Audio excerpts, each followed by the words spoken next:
Hi everyone, I'm Thais Bechi. I'm a PhD student in linguistics at Federal University of Minas Gerais in Brazil.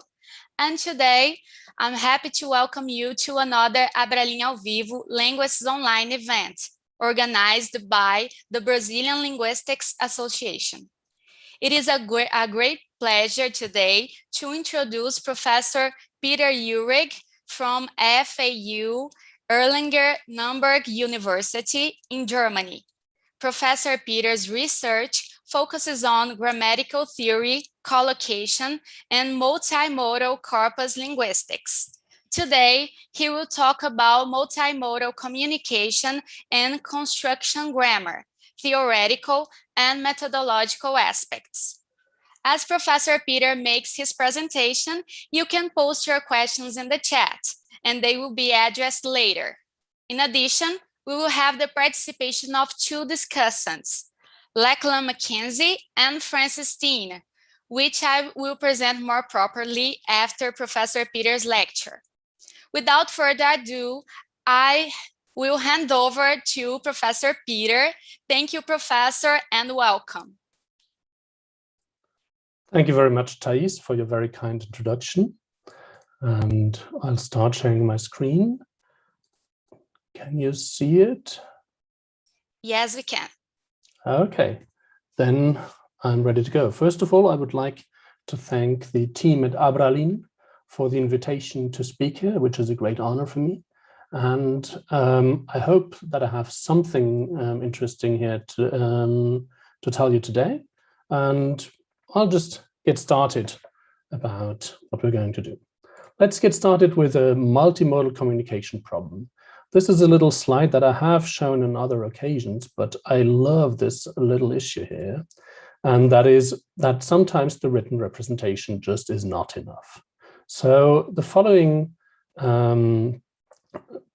text, let's say we get that from automatic speech recognition, is very hard to understand. Okay, let's just break this down. First of all, I'm not married, I'm married, that's all. That doesn't even make sense, does it? It becomes slightly better when we listen to the audio. Okay, let's just break this down. First of all, I'm not married, I'm married. That's all. Okay, but so something is going on. The first married and the second married are somehow different, but it's absolutely impossible to get the full meaning of this little stretch of words without looking at the video. Okay, let's just break this down. First of all, I'm not married, I'm married. That's all. So what changes the meaning here is the air quotes that Ellen DeGeneres uses on the first instance of married, where she reacts to something that was written by a pastor in the Christian Post. Ellen DeGeneres is married to a woman, and so he wrote, she celebrates her lesbian, and then put into quotation marks the word marriage and on TV. And she reacts to it by saying, I'm not citing the quotation marks, married, I'm actually married. And this example is, of course, extreme. Usually, co-speech gesture doesn't have that big of a contribution to our understanding of communication, but it shows very well that it is an integral part of what we need to analyze if we want to understand how humans communicate. Now, in my talk today, I would like to talk a bit about how this can be theoretically integrated into multimodality. I'm proposing something that is called cross-modal constructions here as a potential way of dealing with these things. Give you an example, but I would also like to show a bit the methodology that I've been using and that I have developed in part for this based on the Newscape data set, how I converted that into what I would call a multimodal corpus, and how we can use that. That will include a live demo. And then I'll give you a brief, like a slightly longer discussion of air quotes and another one of throwing and similar verbs used with or without co-speech gesture. Let's get started with the theory. If we want to talk about multimodal communication, there's various ways of coming up with what we need to consider here. So this is, for instance, by Uhrig in a talk he gave at Oxford in 2020. He published a similar thing in 2018, where he says that discourse basically has a vocal modality and a kinetic modality, and then potentially other modalities. The vocal modality has the verbal channel. That's basically the text, the message, the words, and the prosodic channel. And the kinetic modality has things such as gaze, face, head movements, so facial expressions, head movements, hand movements, and body movements, and so on and so on. And these all are a part of discourse in Uhrig's model and somehow contribute to the message that is being transferred. This is, of course, a very neat model of things all the same size, all in nice little boxes. And this is a simplification, of course. Uhrig is fully aware of all these combinations and discusses them in detail, but it's not the only way of looking at this. Actually, in Abralina ao Vivo, some 3 months back, Alan Chenky from the Vrije Universiteit and Free University in Amsterdam talked about language as one semiotic system that is part of polysemiotic communication. So this is a screenshot from his video, and you can see that basically he is looking at overlaps as well. So we have sort of lexicogrammar as one big bulb here, and we have gesture, but we have like areas where these might be overlapping.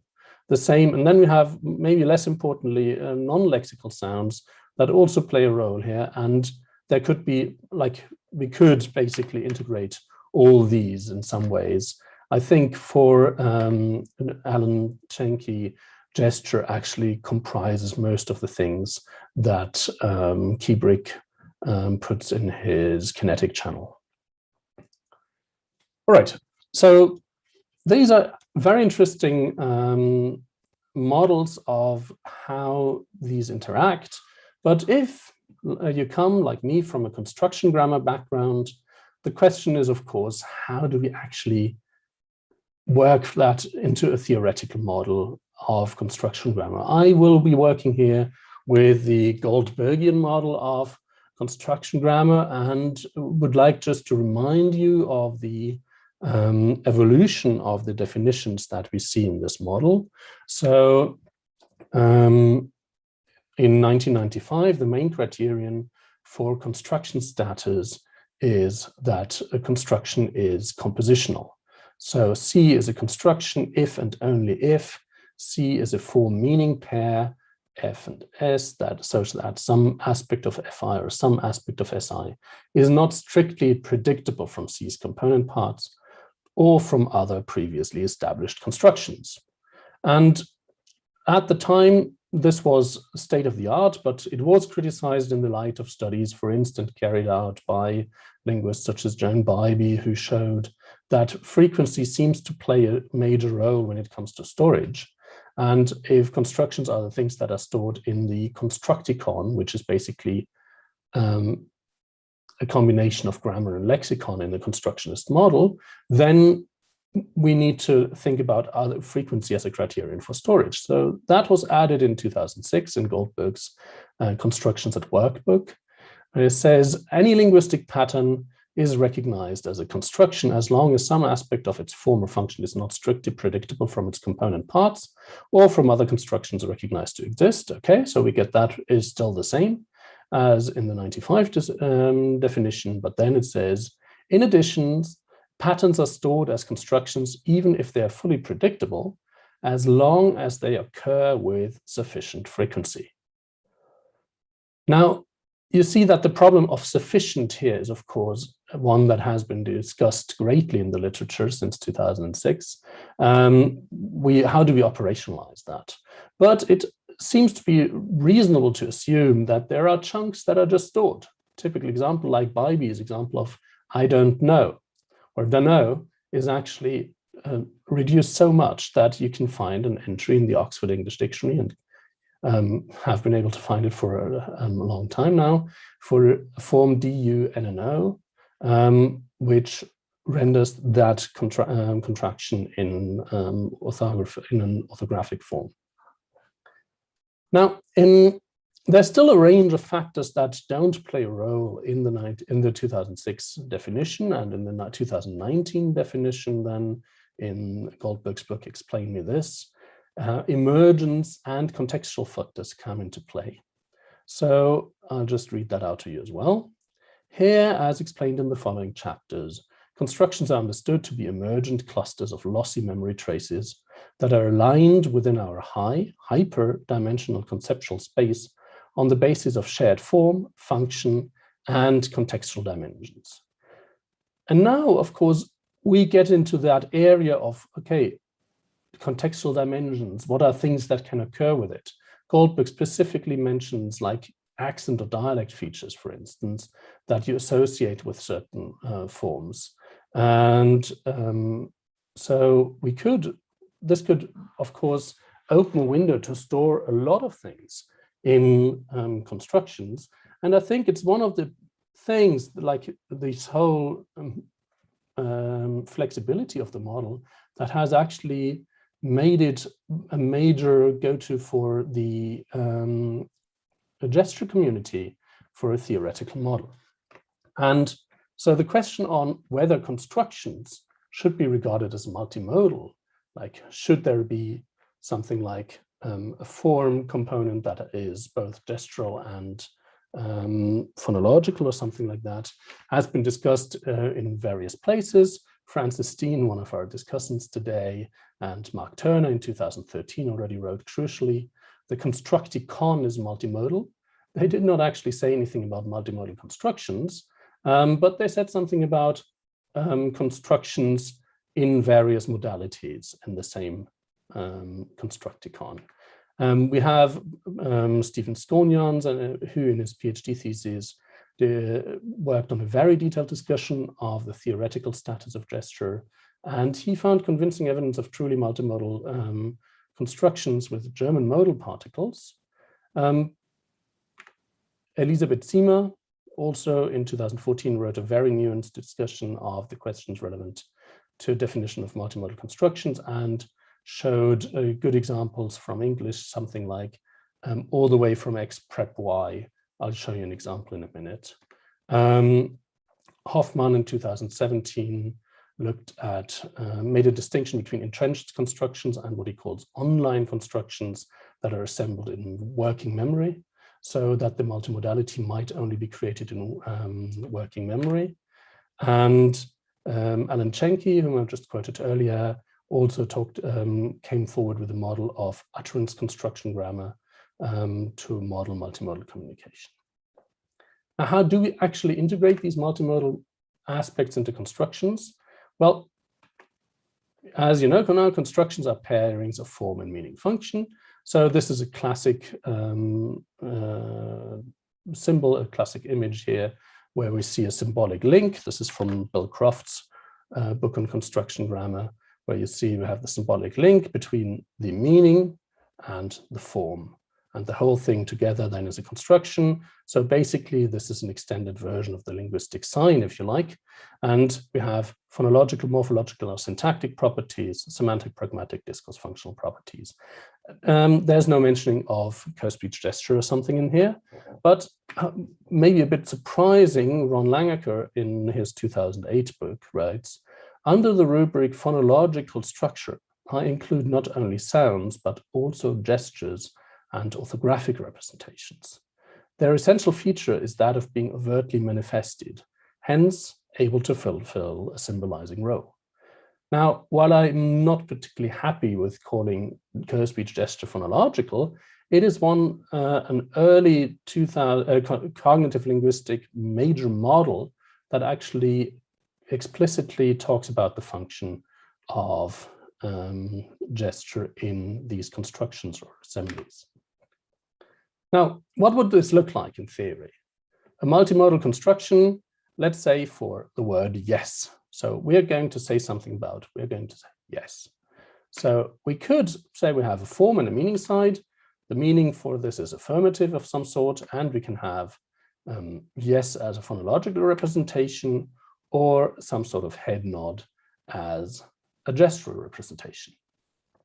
Now, if we have those both in here, on this form side, then we could speak of a multimodal construction. So this is a construction that has phonological and multimodal material in it. It crosses the modalities, and therefore is a multimodal construction. But does this make sense? I mean, we can, of course, use those two separately. So we can have a yes affirmative construction with the words and a head nod affirmative construction. And then we could basically say that we have an association here. Stephen Skolnians also talks about similar concepts in the context of what he calls pseudo-multimodal and semi-multimodal constructions. And I think that makes sense here. I personally prefer to call this a cross-modal construction. This is inspired by Stefanovic and Gries's concept of constructions. I'll talk about that a bit more in a second. And I think this is actually a good way out, because we can, of course, use both of these separately. So we retrieve that from memory and use it, or we retrieve that from memory and use it. And sometimes we use it together, maybe even often. Whereas here, if we take this model of a multimodal construction, then we basically would retrieve this whole thing from memory and then drop some of it because it's redundant sometimes, not always. I personally like this way of looking at it less, but it's of course possible. So let's take a look at a few examples and think about what may be a cross-modal, or what actually makes cross-modal constructions. So this is an example of all the way from X prep Y. This is the construction discussed by Elisabeth Ziemer, who basically found that something like more than 80% of all instances she looked at of this construction had a co-speech gesture, a corresponding gesture. And in this particular case here, the lady's hands aren't visible, and she is fully aware of it, being a professional announcer here. So what we will see is that she still can't help it and produces that gesture, but she produces this with her head all the way from, and then you will see how her head moves. For the first time since 1951, light rail is running all the way from downtown LA to Azusa. So all the way from downtown LA to Azusa. So here we have a really strong connection, as found by Elisabeth Ziemer. Whereas here, I mean, this is somebody saying no and nodding their head. Well, he says no a lot. Wherever we have seen that kind of the use of some kind of chemical. No, not use. Any indication. I meant to say shaking the head, of course, not nodding, shaking the head. And this one here is another instance of air quotes. I think that the illness that Hillary has is... Wait, well, why is that in air quotes? Well, her doctor says she has... Okay, here the illness, this has to do with the 2016 presidential election in the United States, where Hillary Clinton was ill at some point, and some people didn't believe it, and therefore it was the illness here again, distancing him from himself, doubting that this is the case. Okay, so if we go back to the original definition of constructions by Stefanovic and Gries, I'll just read out the first part here. It says construction analysis always starts with a particular construction and investigates which lexemes are strongly attracted or repelled by a particular slot in the construction, that is, occur more frequently or less frequently than expected. Now, the problem that I have with this is that basically, if we are talking about construction grammar, in a way, lexemes are, of course, constructions, and not all constructions have slots. So, I mean, in the example that they look at, it's like ditransitive constructions, and you can say, okay, there's a verb slot in the ditransitive construction.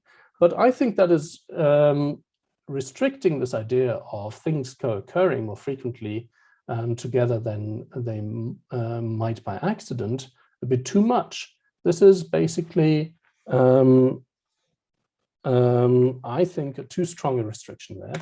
So I would propose a much looser definition for construction, a generalized definition of construction to say the combination of two arbitrary constructions on arbitrary levels of representation that occur significantly more frequently together than expected. In a construction grammar framework, this would include traditional collocations, of course. And the collocations and constructions are, in my view, pretty much the same thing if you are working in a construction grammar framework anyway. Okay, so let's take a look at the examples here and talk about a cline that we have here between the co-occurring items that we just saw. So in a way, we could say that the air quotes, the ones on illness or marriage, are completely independent of the words they occur from. There is no association. They're just basically independent. Whereas all the way from X prep Y, here we actually see that the linguistic and the gestural part are not independent at all. They're closely aligned. So we have a strong association here and very little association between air quotes and the lexical material and independence instead. So one could say that with this strong association and little independence, all the way from X prep Y is a perfectly good multimodal construction if you want to do that. And that air quotes on Hillary or air quotes on illness, sorry, on marriage or on illness are a free combination. But interesting ones might be the ones in the middle here, yes and no, for instance. So these one could call cross-modal constructions, and you could look at like how strongly are those associated. I mean, here we could pretty much say, okay, sufficient frequency, they occur together with sufficient frequency, so they merit construction status. Here they certainly don't. And here there might be a cline for things that are more or less strongly associated, which might teach us interesting thing about grammar, just the same way as construction analysis by Stefanovic and Gries tells us interesting things about verb use and in certain grammatical constructions. So how do you go about this? Well, the normal way is to work with what is called 2x2 contingency tables.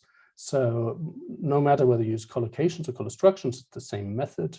So you start with a little table here with word 1 and word 2 for collocations, for instance, not word 1, not word 2. So if they occur together, that's the number, the frequency of them occurring together.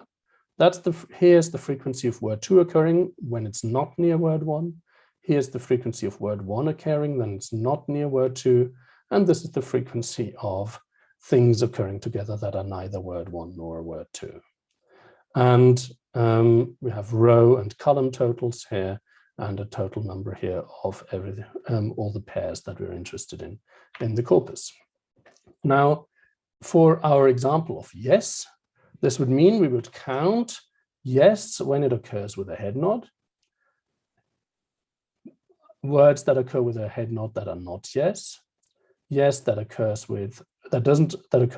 not with a head nod, whether it occurs with nothing or something else is not specified here, and then other words that occur with things that are not head nods. Okay, and if we run these statistics, there's a sort of course, some sort of relevant problems here. The question is, what exactly are we classifying? So for instance, with yes and no, if you want to look at no, it's really bad because you need to look at no occurs as a determiner. So no sane person would do that. Here, that no, we're not interested in. So we need to find a way of restricting ourselves to the interjections. And we did that by looking for no and yes followed by punctuation marks. That is, of course, only an approximation, but it's a rather good one, it turns out, and much better than the part of speech tagging in the Core Pro, which is surprisingly bad on this. So only when there's a person on screen, we have a total of 188 million words in the corpus left. It's a 230 or 260, I can't remember which version I used, million word corpus. So 188 million words occur when there is a person on screen, according to the computer vision system. I'll say more about this in a minute. And the computer claims that the head is moving vertically in about 9% of the cases and horizontally in 44% of the cases. And that is where it becomes a bit dubious. Because of course, we're not like shaking our heads all the time. But there are good reasons for this. I mean, overall, the system is, I think, overly sensitive.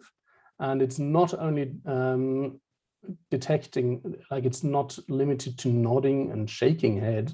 It's actually horizontal and vertical head movement. That's all it does. And so if you look another way, like this way or that way, then we are actually seeing horizontal head movement. Also camera movements detected, at least by the computer. Also camera movements tend to be horizontal and not vertical on TV most of the time.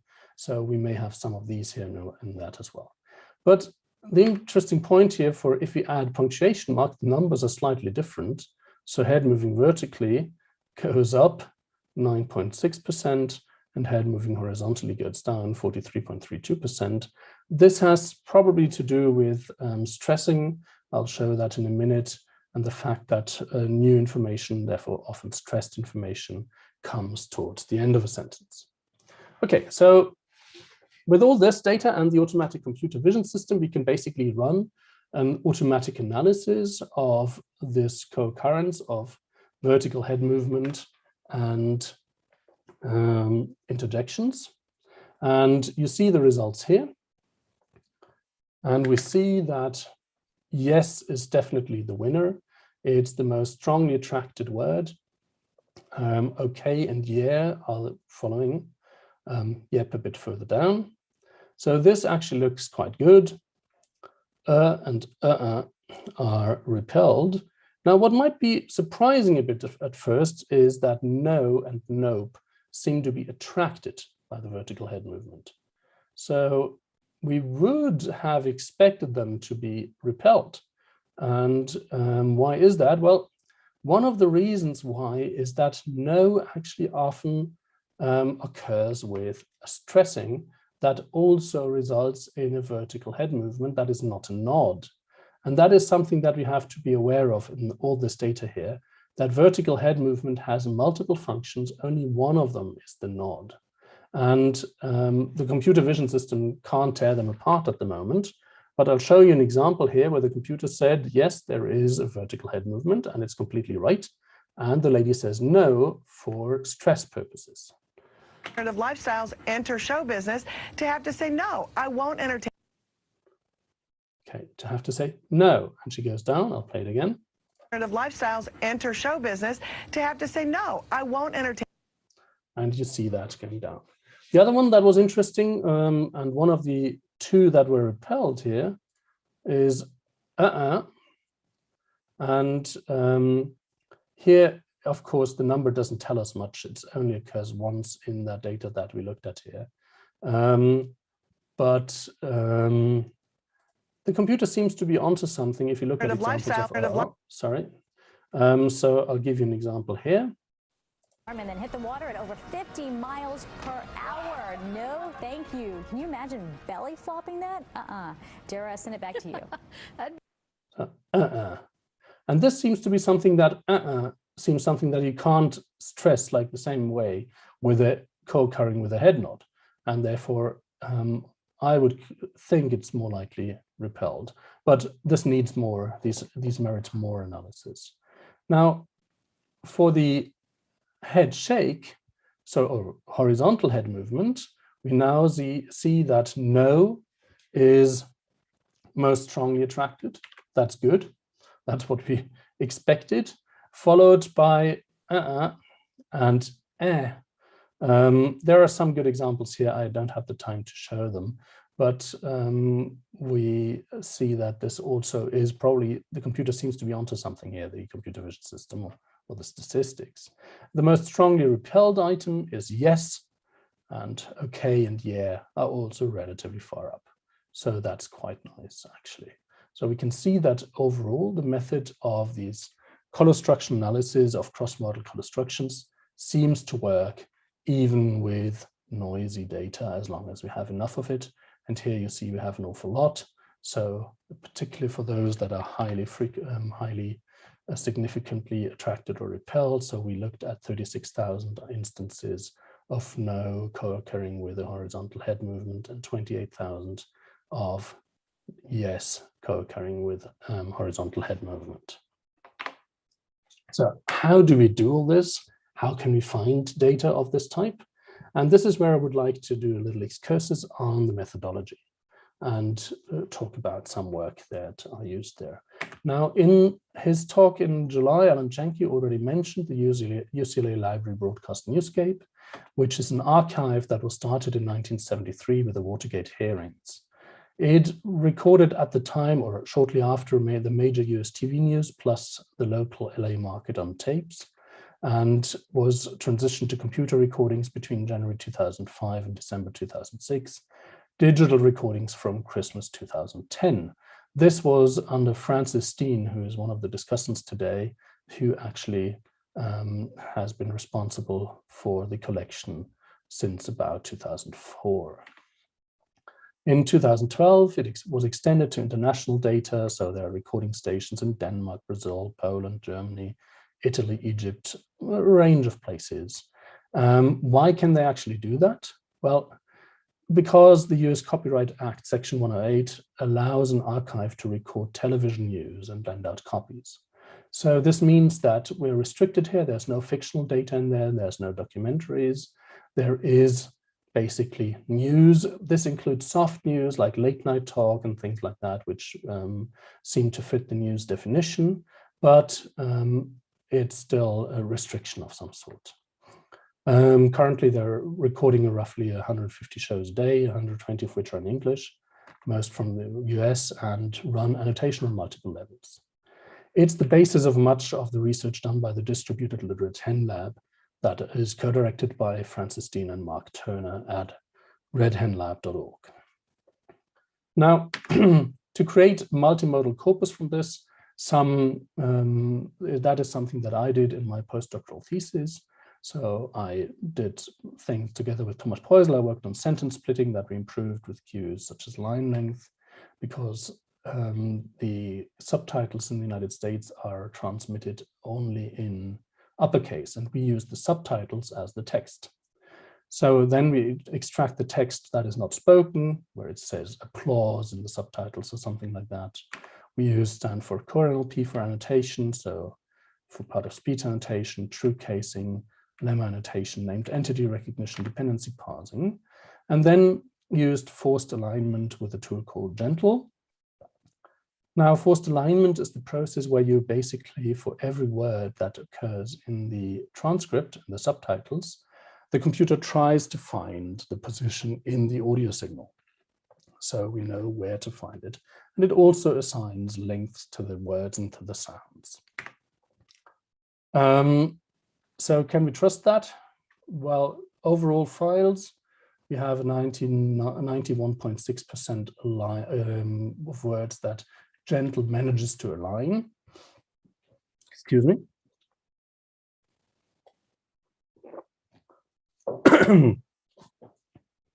There's a huge variance though. So we see that you see that there are some files where the error rate is around 100% or 40% or something like that. And then you have some files where the error rate is 0%. Both of them are highly dubious, actually. So we did a manual evaluation of a 2016 sample of average files. In this sample, actually 94.1% were aligned by Gentle, and 93% out of those words were correctly aligned. Correctly aligned, not down to the millisecond, but where a human annotator said, yes, that word is exactly there. So we end up with something like 87.5%, which is not great, but much better than other systems, such as WebMouse, for instance. WebMouse, it's much better when you have a correct transcription, but here we have something like the subtitles don't always correspond to the spoken words, which basically is more problematic for some pieces of software than for others. And then we did some image annotation. That's a master's thesis by Sergei Tuchin at Case Western Reserve University. And with this image annotation system, what you see is, well, this is a screenshot from Elan, which is a tool for annotating whatever you want in audiovisual data. And however, this is not manually annotated here. The computer was annotating. So the computer says there is a person on screen here up to this point. There's a speaker on screen at the moment, and the hands are moving, all of which seem to be true. And at the moment, the head is not moving. This comes here somewhere, and there's some other things that we're not really interested in at the moment. So again, the question is, of course, can we trust this? And the answer here is depends. So the precision, for instance, that means if the computer says there's a person on screen, then usually there is a person on screen. Like in 95% of the cases, at least, when the computer says there's a person, then they find there is a person. There are sometimes issues with people like from behind or something, it doesn't see them, but overall, it's really good. When it comes to the hands moving, however, the situation is not as good. Actually, we see here that in about 1/3 of the cases where the computer said the hands are moving, a student annotator who annotated 200 examples also said, yes, the computer was right, the hands are moving. In about 15 cases, the student said, no, they're not moving. And in about 50% of the cases where the computer said, I see moving hands here, the student said, which hands? There aren't hands anywhere. So that's a bit of a problem. Interestingly, that is still better than manual annotation, because if you have lots of data, you will have a higher rate of stuff you can use, because overall we have between 10 and 20% only of usable data in this news data if you're interested in moving hands. So finding 30 something is already an improvement, but it's not perfect, and we have already started working on other solutions I'm not actually showing here today. So this is where I switched to a live demo on how to actually use this. So let me just start here. So the whole data set was actually, this one here is not the whole data set. This is a 1-year data set. That means it's about 30,000 hours of video and about 200 something thousand million words. Still a large corpus, of course. And here you can then type in your favorite word and take a look at. So let's say I'm looking for the word chuck as, let's take the lemma chuck, that's as a verb with these braces here, and then you just get a concordance the way you're used to. And in that concordance, you can just click on any of these here on the number at the beginning, and a wheel for a period of time as he was chucking things out the window. We don't know what they were. So here somebody talked about chucking things out the window. When he started chucking things out the window. Okay, we're looking at a high-speed chase that is covered on live TV. That's maybe a bit boring. But you can just look at these and just say, okay, what is that example here? That sounds interesting. Can I look at it? Toys during eating time, they're chucking them on the floor back and forth. This is called tray and... Okay, there seemed to be some hand movement, but slightly off camera.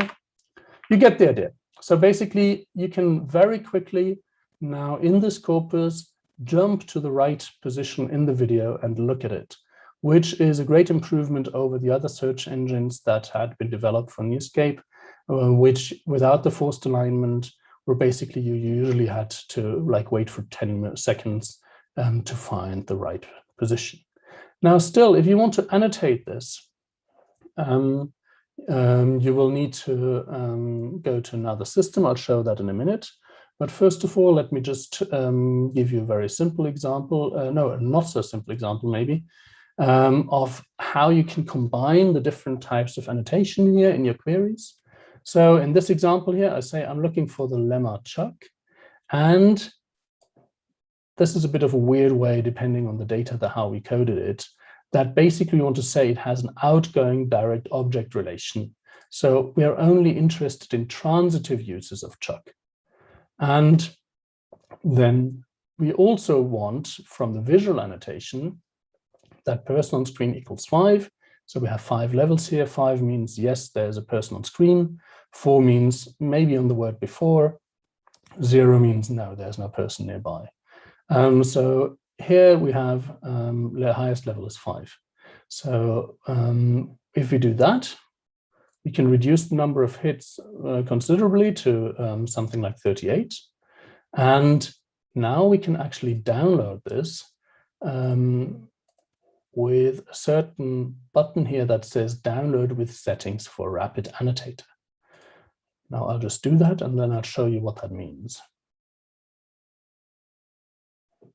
So we have something here, concordance chuck.txt. Yes, that's already there. We download it. And now we go to a piece of software, the Rapid Annotator, that was developed specifically by the Red Hen Lab. The original version was designed by me, but it was then re-implemented by Vaibhav Gupta and some other students in the Google Summer of Code. And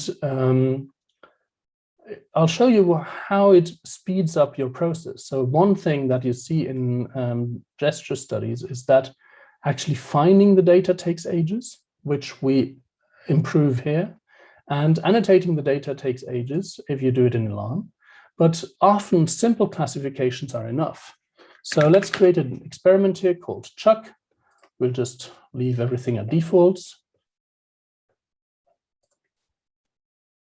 And then we select the concordance that we're interested in, upload it, and then we're going to go here and create a set of questions, basically, that we're going to ask. So the first level is, are the hands visible? And that's our first annotation level. And I leave out descriptions and instructions. And we are just going to add here, yes, as key 1, no as key 2. And if it's no, then we skip everything else. We don't want to answer other questions because we don't care anymore. And then problem, there's always some kind of problems with our data. Sometimes it's, as you saw, it's not correctly aligned. Sometimes the video doesn't work. With data at that size, that's actually quite common. And again, we just skip everything after a problem. And then we add a second question here.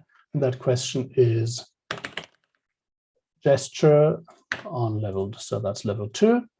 And again, we can basically say, okay, here we have an iconic gesture. That's key number 1. Sorry, I should have hit it. I should have hit. Then let's say a deictic gesture, key number 2. Beat gesture, if you believe in beats, number 3. And no gesture, number 4. And well, maybe other. And in the latest version, we actually have now added a comment field where people can add a comment, so they can say if something, what else is going on. We didn't have that originally. And this version here doesn't have it yet. Then I need to add myself as an annotator here, and I'll leave everything at the defaults and go back to home. Now you can add, of course, other people as annotators. So we have many researchers who don't only annotate themselves, they only have colleagues or students who work with them. And then for those people in your experiments to annotate tab, the experiment turns up. And it's really very simple. What happens here now is that the video section is shown 2 seconds before and 2 seconds after the computer thinks the word Chuck occurs. And you can now use your mouse, or if you have a touch-enabled device, you can just use your fingers, or you can use keys on the keyboard to actually answer the questions. And as soon as you answer the question, it will jump to the next question. Or if, in this case, like for no or for problem, we said skip other questions, then it will jump to the next video. And the good thing about this is that the video is preloaded in the background, so it will be there instantly. And it currently looping is switched on. That means it will loop forever until you press a key. Imagine a world where the holidays are about joy again. Imagine a world where the holidays are about joy again. here we missed a commercial that we wanted to put out. Commercials often don't have subtitles, and there we have problems. So here we just hit number 3 problem. If you're going to eat a dodo, apparently you just chuck the bones anywhere. If you're going to eat a dodo, apparently you just chuck the bones anywhere. Okay, so here we definitely want to hit yes, there's a gesture, and it's probably an iconic gesture. So hit 1, and again the next one. Another one. I'd chug another whole bottle of Mad Dog. This is not the verb chug. Like spraying this over the whole crowd, trying to get it into their eyes. Well, we just chuck the telescope. Let's do it. Well, we just chuck the telescope. Okay, so here, yes, and iconic gesture, and you get the idea. So once you're done with that, you see the progress is listed up here. And also in between, the experiment owner can actually go in there and view the results and also download the results as an Excel or comma-separated values. For instance, if you want to use the results in R. In the latest version this summer, for the Google Summer of Code, we actually added various formats, so we also now have the long format that ggplot2 users like. Now, with this infrastructure in place, we can basically speed up research on things, on linguistic items that occur with gesture tremendously. It doesn't work for all of them, and I actually brought specifically one example where it doesn't work very well, and that is the air quotes example that we saw earlier, because air quotes, of course, are usually often rendered as quotation marks in the written transcripts, but there's lots and lots and lots of other things that are rendered as quotation marks. Actual quotes by other people, and film titles, song titles, book titles, all these things are conventionally rendered as or transcribed with quotation marks, which makes it very difficult to find these examples in the corpus. We've also looked at computer vision with some promising results and some really difficult results. But okay, let's first of all talk a bit about the formal and functional variation of air quotes. Now, air quotes are, of course, not new. This is from Breakfast for Two, a 1937 film. And here we see air quotes used really to quote. So that's one of the major functions of quoting, of course, is to basically cite somebody else. I know you're dying to hear all about Atlantic City. Oh, yes, of course, Atlantic City, oh, yes. Well, Hendricks of the Evening Mail was very sweet to me. He said, Miss Wallace gave a performance that was up to her usual standard. She was never any better. Wait a minute, what's all this business? Quotation marks. Oh, I see. The play was successful, but the audience died. Oh, don't be sarcastic. Okay, so here the quoting function is the major one. There's no distancing, no sarcasm or something like that. Well, there is sarcasm in the second use here, but in a different way than what we saw with the examples of illness or things like that. Now, this is of course not limited to the actual multimodal in the sense of gestural idea. So the same multiple functions actually occur in the written mode, and it's probably from the written mode that we find them in the gestural mode here. So this one here where it says employee must, and then in quotation marks, wash hands, is highly suspicious. Actually, there's at least 2 communities on Reddit, for instance, with unnecessary quotes and suspicious quotes, where people find these things, which get an interpretation of, yeah, wash hands, maybe not really, maybe impersonate, do as if, make believe you're washing your hands. So, or here, of course, this is this example with marriage in the original, in quotation marks in the original quote from the Christian Post. And we see that Ellen DeGeneres uses those here, of course, citing them. This is a weird case because she's citing the quotation marks from a written text. But the interesting thing here is that we also see some formal variation in the voice. So if we listen to that again. Let's just break this down. First of all, I'm not married. I'm married. That's all. The first instance of married is actually very long. It is 830 milliseconds, roughly.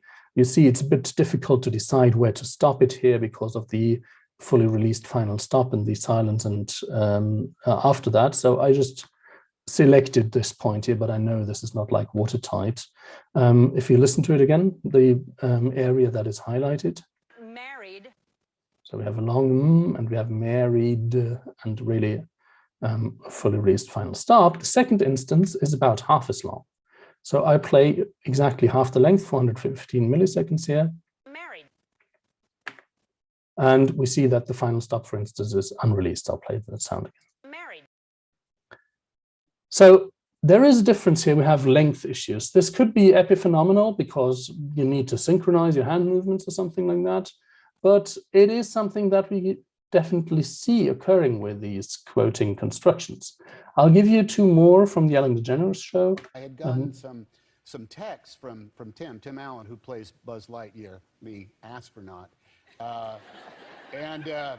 These texts are saying, okay, so here, the astronaut, you actually could hear this glottal stop here between the and a, and so I'll play that again. Buzz Lightyear, the astronaut. So slow down the astronaut. There's a pause and a glottal stop here, which again could be epiphenomenal. But then again, we have this from the same show with Tom Hanks here.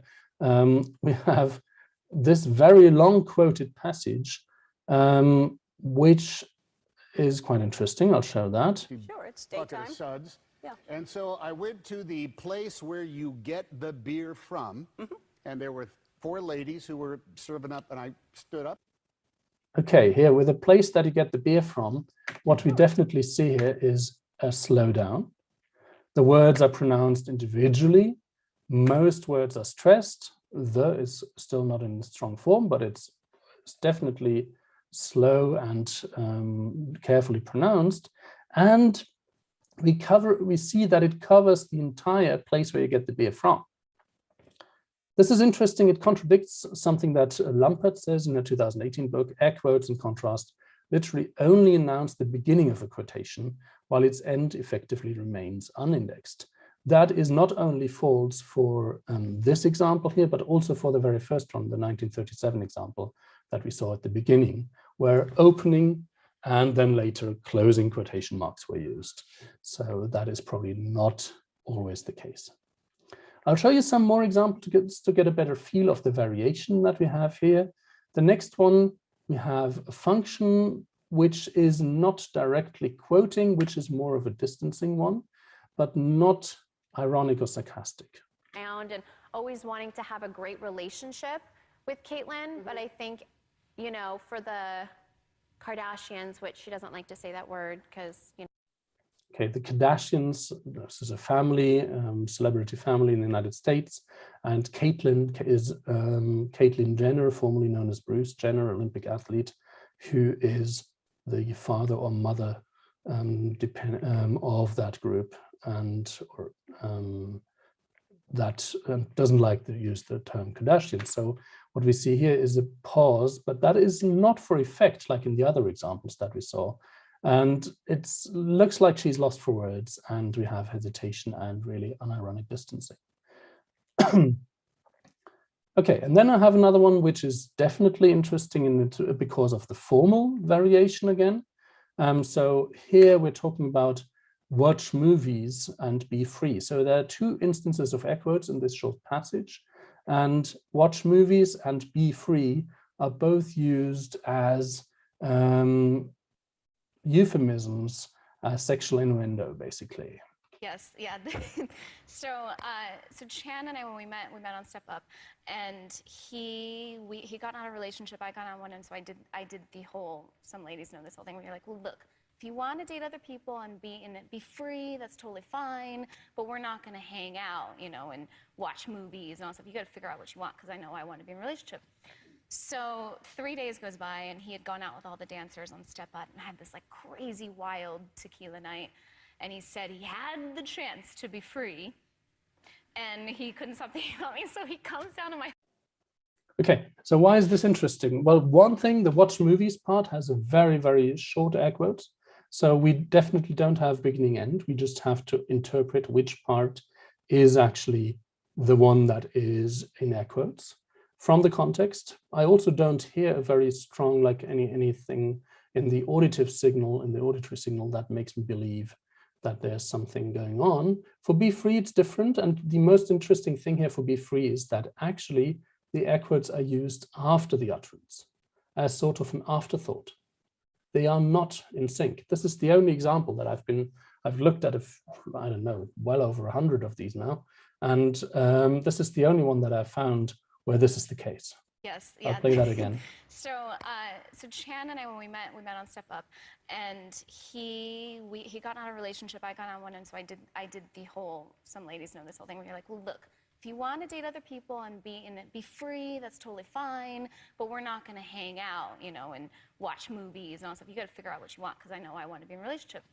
So 3 days goes by, and he had gone out with all the dancers on Step Up and had this like crazy wild tequila night. And he said he had the chance to be free, and he couldn't stop thinking about me, so he comes down to my... Okay, so that is unusual. The next one, just for completeness sake, here we see a one-handed gesture. Was I ever arrested by the police? Well, no, not necessarily.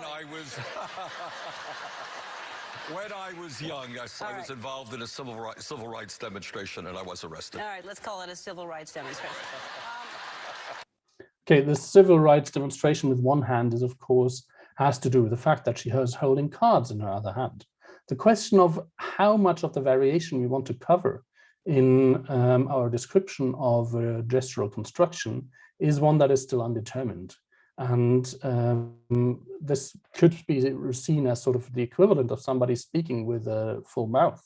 Where, of course, the sounds are going to sound different, but you wouldn't want to actually have that in your construction description.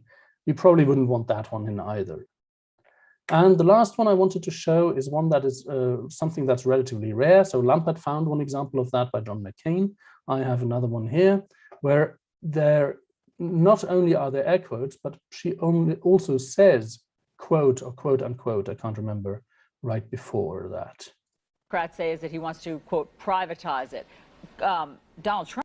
And the quote part, that is something that is very, very common, but usually it comes without the air quotes. Whereas here, both of them occur together. Whether that is some sort of redundancy or not, we'd have to discuss. So if we want to summarize these observations here, we can say that air quotes are often accompanied by prosodic cues, such as slowdowns, pauses, changes in voice quality, and they all can occur separately with the same functions, unfortunately. And they can occur with explicit quotative expressions, which usually occur separately with the same function. I'll get back to what that means for construction grammar in a minute. But first of all, let's do a very quick let's have a very quick look at throwing and related verbs. So this is a very small computer-assisted manual analysis that I did with the rapid annotator. I have now done a larger one that is not fully, where I haven't run any statistics yet, but this one here was what sparked it, is basically that we saw with Chuck, there is an extremely high rate of gestures. So out of these 38 examples that we looked at, 23 were usable and like visible hands and things like that. And out of these 23, 19 had gestures. That is 83%. That is very, very strong. And there's various ways of explaining this. I would go for that Chuck is very expressive, possibly that Chuck is the only really onomatopoetic one here. And that with Chuck, I have the impression, but that is not backed up by the data yet. This is really an impression that we see fewer metaphorical uses. And we know that normally gestures are, or often gestures are reduced with metaphorical uses. There's research on that. So if you compare that to toss or throw, then we see that the numbers are much smaller. It's also interesting that we, of course, see gestures with throw, things like beats or something that are potentially unrelated, but hard to decide. And then the rate becomes much lower even there. Now, interestingly, there is no reduced fluency here necessarily. So this is an example. Consideration about whether or not you're going to get chucked out of the meeting. So we see the gesture, no problem in actually aligning it, chucked out of the meeting. That you wouldn't know it's there from the audio signal. On the other hand, we see some of these things, like this is a very strong example where is this a gesture? That's probably even a reenactment rather than a gesture. But we can hear that it becomes much slower. And you were standing far away from this basketball hoop, and you chucked the basketball, and it swish, it went in. Yes. I can show everyone real quick. This is it. So I was interested in whether I find an association there. So I did a little quantitative study based on the automatic annotations with the verbs throw, chuck, pitch, toss, hurl, sling, fling, catapult, and lob. And I compared only within the same word form. So I only compared chucks with chucks and chucked with chucked and things like that. And looked at all instances in this 230 million word corpus. And they were filtered for those where the computer vision system detected a person on screen.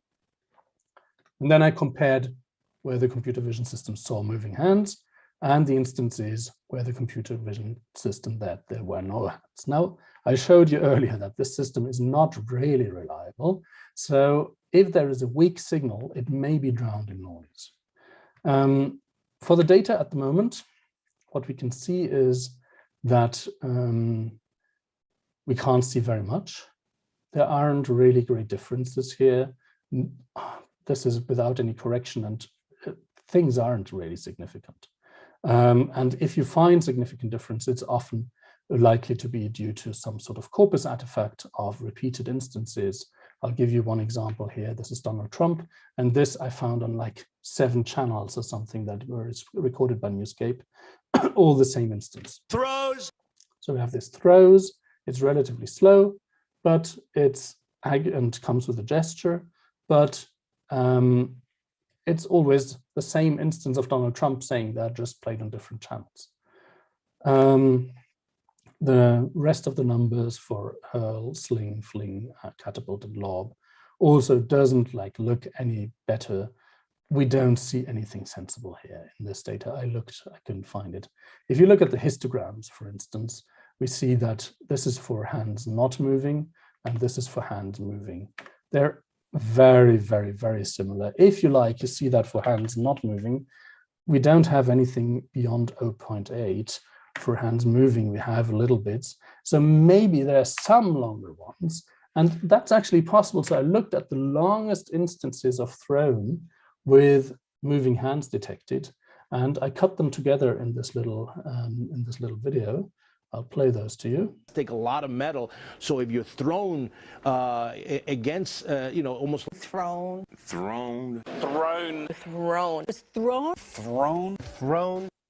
So we see there is considerable gesture here, but at the moment, I would not want to make big claims based on my data, and this still needs more research. So coming to an end. The question of air quotes, are these multimodal constructions or not? Well, all formal features can occur independently of the others. That's what we definitely saw, independently of the type of function, quoting, distancing, sarcasm, if you want to actually make that distinction. Of course, there is sort of overlap between these. And we have a high co-frequency of air quotes with slowdowns, pauses, and changes in voice quality. But of course, not the other way around. So we can't really see if something slows down or we have a pause. That doesn't usually mean there's air quotes. Air quotes are relatively rare. But if they occur this way around, we can say we have a certainly high co-frequency. So I think that cross-modal constructions can model this. Multimodal constructions, putting all the formal features, slow down, change in voice quality, pause, then the hand movement and possibly the orthographic form onto the formal side will lead to redundancy both in the constructicon, because often you will need them as single monomodal constructions too, and also in language use. You remember when you have to basically then decide which of the features you want to realize. I'm not sure it will work like that. So we could rather, and that's what I propose, say, okay, we have for cross-modal constructions between prosodic channel and the gestural channel constructions here. That is something that I would think makes sense. So to sum up, we find that quotative constructions such as air quotes occur with prosodic features, but I don't see a strong point for a multimodal construction other than possibly frequency, for which I don't have like really large-scale data yet. I don't see any evidence of an interaction between word duration and gesture from the automatic system at the moment for the, this is actually, sorry, this is for the throwing part, of course, not for the, this one, the second point is for the throwing part. And I think that construction grammar can be used as a powerful, versatile framework to actually model these things, although we still need to work out details. And cross-modal constructions can be one way of doing that, but we definitely need more studies based on large corpora. Maybe that's where you come in. Thank you very much for your attention. Thank you very much, Professor, for this great presentation. And now we'll start the discussion sessions with the discussants Lachlan Mackenzie and Francis Steen. Lachlan Mackenzie is an emeritus professor of functional linguistics at VU Amsterdam in the Netherlands. Following a functionalist approach, his expertise are primarily in European languages, and his activities comprise research in the framework of functional discourse grammar. Our other participant is Francis Steen, who is an associate professor of communication at UCLA and the co-director of Red Hen Lab. His research focuses on how people use multimodal information in mass media to form complex and integrated models of reality using language, images, gesture, and emotion. It is a great honor to welcome both Professor Lachlan Mackenzie and Professor Francis Steen to this discussion today. Professor Steen, would you like to start the discussion?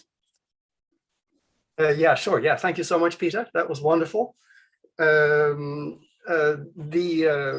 question about the kind of, you know, how you think of the theoretical framework, right, with these cross-modal color constructions. So in some cases, it seems that, you know, what we're looking for is simply the statistical likelihood that something will occur together, and you call it a collocation or a color construction if that goes above some threshold that we might discuss. But at the same time, it seems to me that you're presenting quite a bit of evidence that these aren't simply color constructions that should be statistically lumped together. They have semantic differences. So they are, so if you think of communication as pulling in from a repertoire of different resources, you can pull in the air quote in order to perform a certain semantic change that is not equivalent to the meaning without it. Okay, yeah, very good point here. I didn't actually discuss that in detail, but it's very true that the air quotes seem to follow the same kind of functional breadth that we see with actual quotation marks in orthography. And that the meanings that you get from that are quite different. I mean, they are related, the distancing and the quoting and so on. There you can see relations and overlaps and how one might have evolved from the other. But the question of whether you want to speak of one construction here is one that is really difficult to make. And because usually for meaning pairing, well, for the form, if we accept certain abstractions, we might be happy with all the air quotes having the same form. depending, as I said, on the level of abstractions we're willing to make. But when it comes to the function side or to the meaning side, then we might need to actually think of it more in terms of a family of constructions. There are examples of that. For instance, in Goldberg's writing with Goldberg and Jackendorf, I think it was, who worked on the resultative construction.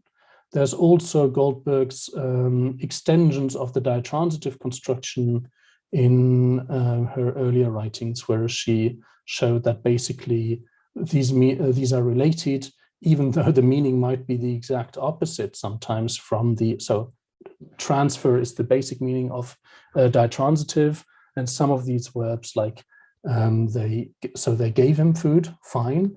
They denied him food is quite the contrary. It's not transfer. And she claims that these belong together in a family. This is a question that I'm not 100% sure how to deal with myself. And depending on what your leanings are in that field, may be different. But I don't think they are an actual sort of problem of the multimodality issue. This is a general theoretical problem in construction grammar, I would think, at least. Right, if I could just briefly add, there are situations where meaning is constructed locally from context and cumulatively. So, for instance, gestures often use the placement of as if you had a material anchor that you gesture. You see this person, and then later in the conversation you can refer back to that. It seems that some of what is accomplished in gesture, and I actually did a study with some colleagues where we showed that the perspective that is adopted in the gesture makes a difference for how well the person understands what's happening. A couple of studies that show this kind of correlation, right? So these are sort of, larger semantic constructions that emerge out of the pieces, but that you get a kind of orchestration of gestures that belong to a larger whole. Can you see any possibility for capturing the use of gesture in these larger contexts rather than the more sort of point-based? Yeah, my focus here has, of course, been on the sort of construction storage level, that kind of thing, what goes into the constructicon and things like that. But yes, there are really interesting studies there. Also, for instance, the one by Anna Wilson on viewpoint construction in Russian TV, where she basically shows what kind of features all contribute to instilling, in a way, a viewpoint in these propaganda shows, like the ones like Russia, RT UK or RT US, for instance. Also, I think this is where the model that I briefly mentioned at the beginning by Thomas Hoffmann comes in, of the online constructions, where this is basically processed in working memory. And the question is, of course, which mechanisms do we want to have there, or do we want to posit to do that? I personally, I'm a very strong fan of blending theory in this relationship, by like Foucault and Turner's model there, where I think it's one of the few models that have a way of integrating, or show a mechanism of integrating various aspects into a semantic whole better than, for instance, for me, sometimes that's a sort of bit of a black box when it comes to, say, construction grammar, and you say, okay, we have this one sentence and there's like 12 constructions in there, and they all fuse or merge. But the mechanism by which this is done, at least in Goldbergian construction grammar, is not described in exact detail. There are other construction grammar approaches, sign-based construction grammar, for instance, where it's a unification-based approach, where you say, okay, somehow we have these features check against each other and then merge these together, which, on the other hand, I personally feel is not cognitively plausible enough in the same way as the Goldbergian one. That's why I'm not using it, but it has a formalization that I like, that I think is very useful in this respect. Does that answer your question? At least to the extent that I think it's possible at the moment, for me. Yeah. Yeah, I yield the floor to Lachlan Mackenzie.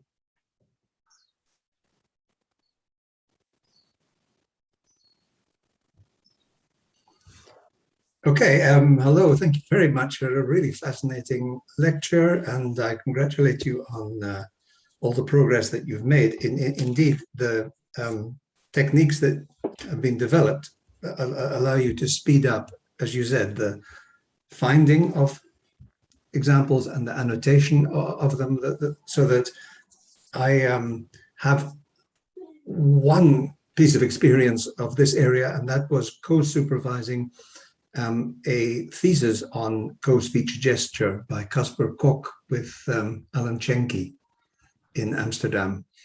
And at that time, the finding and the annotation of relevant examples went very slowly. And so this is a fantastic development. And I just wanted to congratulate you on that. Thank you. I was very interested in what you were saying about air quotes and how they occur independently of lexical material. You mentioned quoting, distancing, sarcasm, various uses, various pragmatic categories, as it were. I wondered whether they all could fall under a notion of meta-linguistic. They all seem to involve they can, yes, they can. Yes, talking about language in language. In principle, I think they can, yes. It becomes very general then, and which will still need some sort of disambiguation from the hearer, I think. Oh, yes. If we claim that what is, depending on what your model of that transmission is, if we claim what is transmitted is basically a symbol of just meta, then we basically burden the hearer more with more disambiguation work than if we claim that the speaker transmitted. Now, for some of these, like for instance, the be free and watch movies examples, where the lady actually tilted her head and gave other cues as to the innuendo nature of these things. It might well be that this is the best way of doing it, saying that we have like a relatively generic meaning, and we need to find of the hand gesture itself, just basically taking the same function as the very generic idea of printed quotation marks. By the way, this whole thing is very interesting in terms of, I'll come back in a second, because of course, if you say spoken language is primary and it's multimodal, and then written language is only a secondary epiphenomenon, then where do these air quotes actually come from? They, of course, come from the written language, from orthography. And the integration of those two modes into one another is quite fascinating. Also from like theoretical point of view of how you treat written language. But to get back to that. Yeah, I was going to say, I think they're called air quotes because it rhymes with scare quotes, which, you know, is is that likely? I mean, possible. I don't know. My understanding was that air quotes. I have never looked into that. I honestly, this is for me. This would be speculation. Yeah. So I don't know.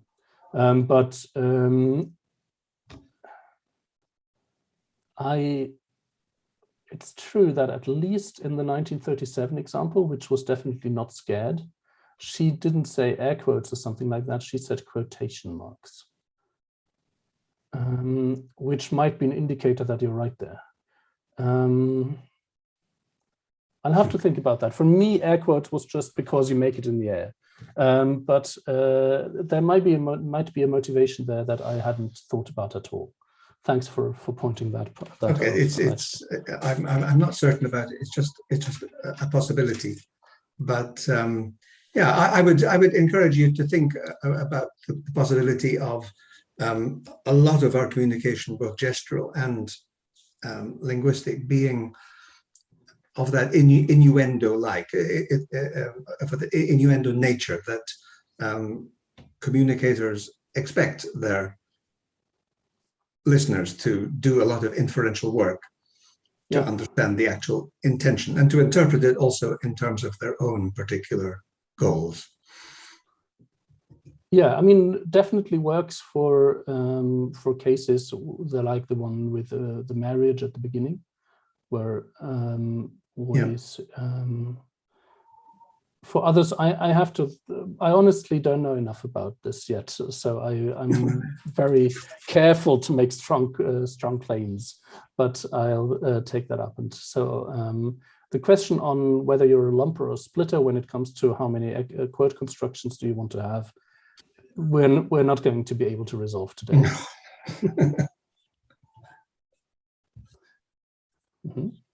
Francis, do you want to pick up at this point?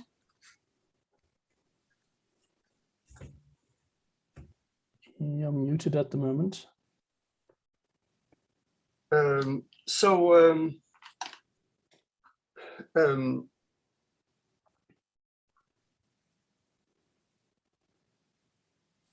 So what I wanted to maybe probe a little bit further in, it continues the second question I had that we already discussed. You know, one of the kind of assumptions behind constructions is that they become a repertoire of meanings that have known four meaning associations, right? Four meaning pairs that are, you know, predictable, that listeners therefore can reliably construct a shared meaning from. And I was wondering if you had thought about how looking at multimodal communication introduces a kind of dynamism into communication that that suggests a higher degree of kind of improvisational communication of meaning. That's very kind of vaguely phrased, but would you want to comment on that? I can say a little more if you... I mean, there are certain aspects, definitely. I mean, there is research on people who are looking for words, using gesture to help them find, retrieve. That is definitely improvised. I mean, there's no question about that, but I'm not sure you're talking about these ones. Well, if you're trying to retrieve something to convey what you want to say, then you're presumably trying to retrieve a form and meaning pair that the other person is already familiar with. But what I'm thinking is that in the process of trying to convey meanings that in some sense overflow the forms, right? So you could say, well, the way that what we like T.S. Eliot has a line that says, "It is impossible to say just what I mean," right? So this idea that meaning overflows the forms we have available to pour it into, right? Yeah. Okay. I mean, this is a of course a linguistic problem that has been studied for ages. Leach introduced his 7 types of meaning with associative meanings that include things like social meaning, where you have, like, if somebody speaks with a certain accent, then you actually immediately judge them, put them into some sort of container for yourself. So we have these additional things even without talking about co-speech gesture. This is I mean, style, certain dialect words and all that. And in construction grammar, these had been neglected for quite some time, I think. And so this was very much was about the form meaning of, like, if you like, denotative, logical view of language, leaving out all these connotative views and that. But I think the 2019 Goldberg definition actually does away with that very well and allows for these features to be stored. Now, so I can read T.S. Eliot in a way, just to say, okay, there's always some other meanings that come with it. And I'd be happy without even alluding to co-speech gesture. But it's true that it's almost impossible to not make your face say something when you talk to people. I mean, I know there are people who sort of practice keeping a blank, straight face in certain situations because they don't want to lead their students on and be a mean examiner in a way. But normally, your face actually gives feedback all the time. So is that improvised? Is that natural? I'm not sure. Improvised has a sort of almost negative connotation to me, and I wouldn't want to have that here. So I'm not sure.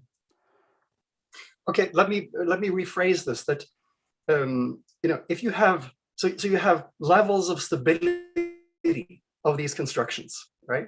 So you have constructions that have been valid for 1,000 years, constructions that have been valid for 50 years, right?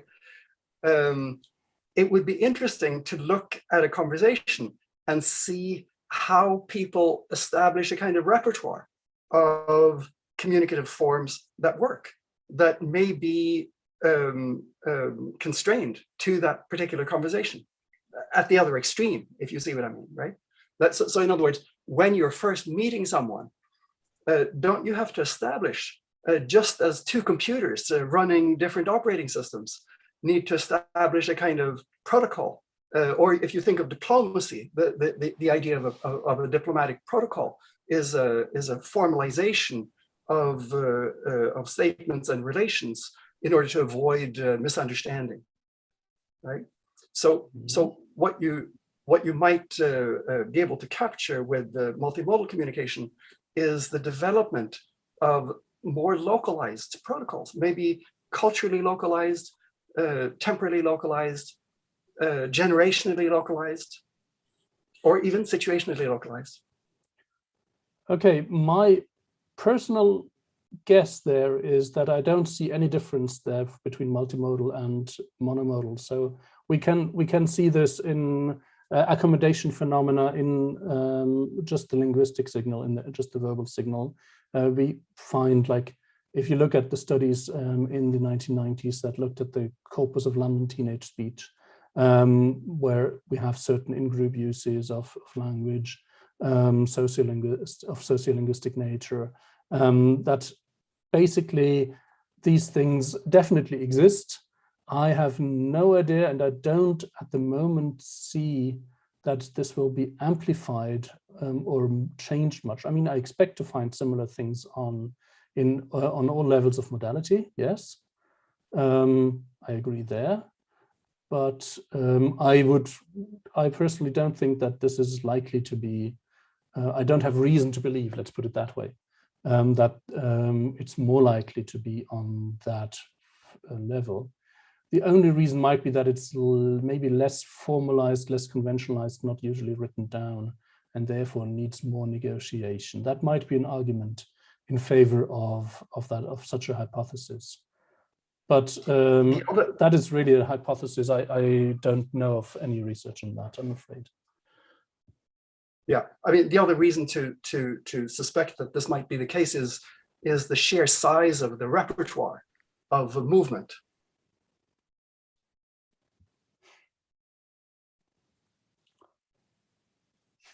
Possibly, that depends on how much abstractions you want to have across these. So there, I mean, the size, like the possibility space of word combinations is so huge that I think that actually it beats any sort of gestural channel in terms of information density by an awful lot. My understanding is that, for instance, sign language interpreters have to reduce the complexity of what's being said on the verbal channel often, because basically you don't get across as much information on that channel. So I'm not convinced, I'm afraid. Right. No, I'm not trying to convince you, but I think there are also examples of the inverse, where multimodal communication conveys things very rapidly, modulations of meaning that would take a long time to spell out in words. Yes. I mean, I think air quotes can be used for that, for instance, but also voice quality can do an awful lot.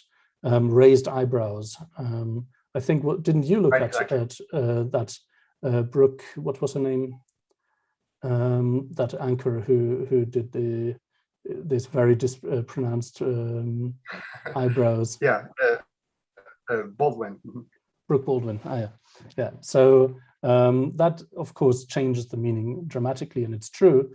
If you want to add these as sort of, I mean, in a way, if you want to translate them into language, you'd have to maybe add some sort of adverbial to the beginning of a sentence of supposedly or something like that, which they don't, and it's efficient.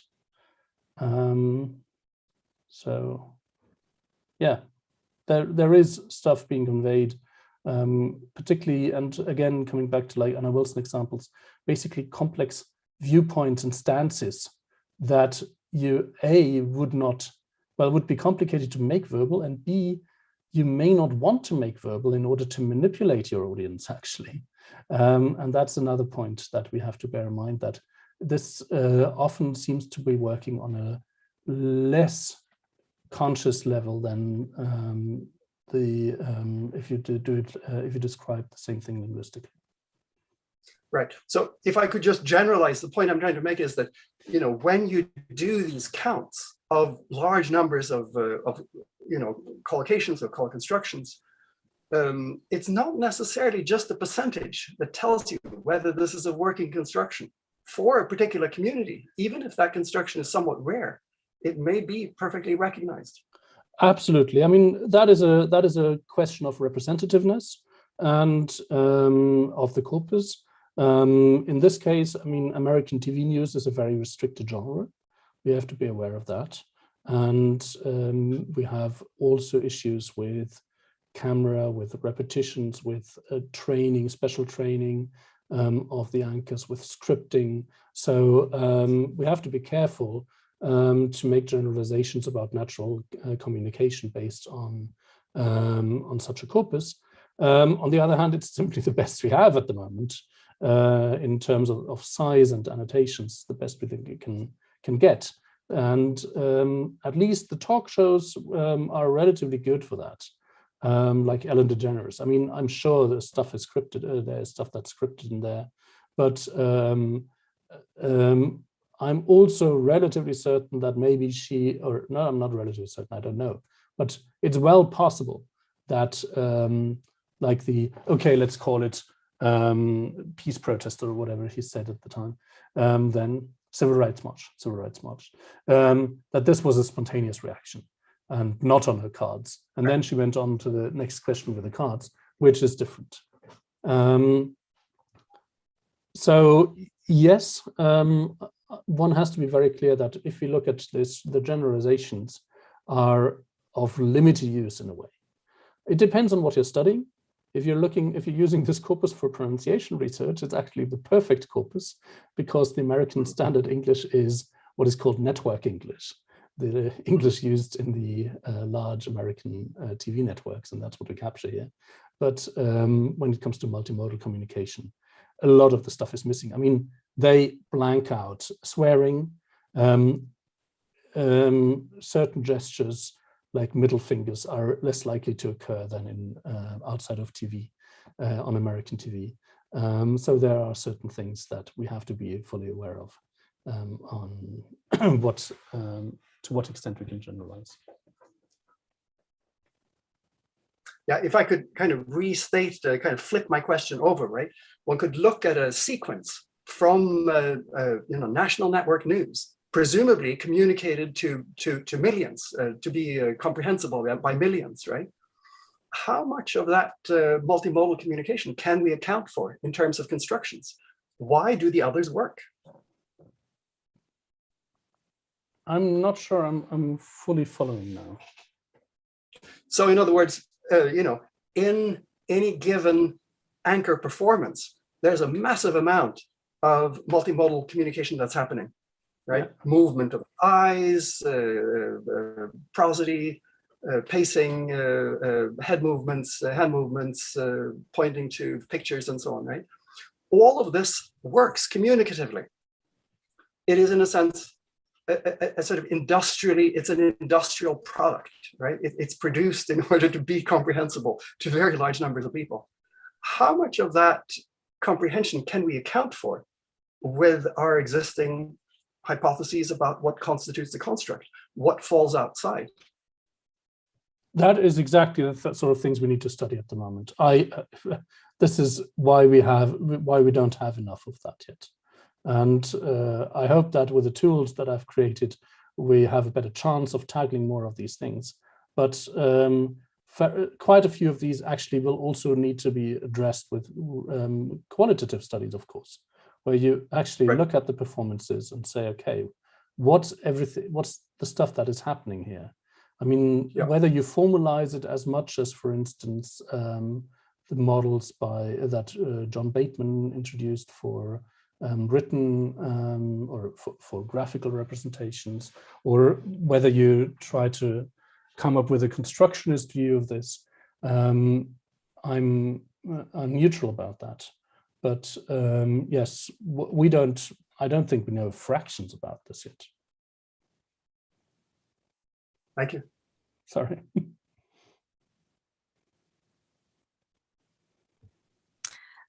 Thank you very much, Professor Steen and Professor Mackenzie, for your questions and contributions. And since we don't have any questions in the chat, I would like to thank Professor Peter Uhrig again for collaborating with Abralin. It was a great pleasure to moderate this session. And I'd like to take this opportunity to invite everyone to continue watching our live lectures. Professor Peter, feel free to say some final words before we end the session. Well, thank you very much, Thais. Also, thanks to Miguel and everybody else at Abralin. As I said, it was a great honor, and I also very much enjoyed the discussion here. And I can only underline what Thais just said. It's a great initiative, Abralin ao Vivo, and I recommend everybody watch more of this. Thanks a lot.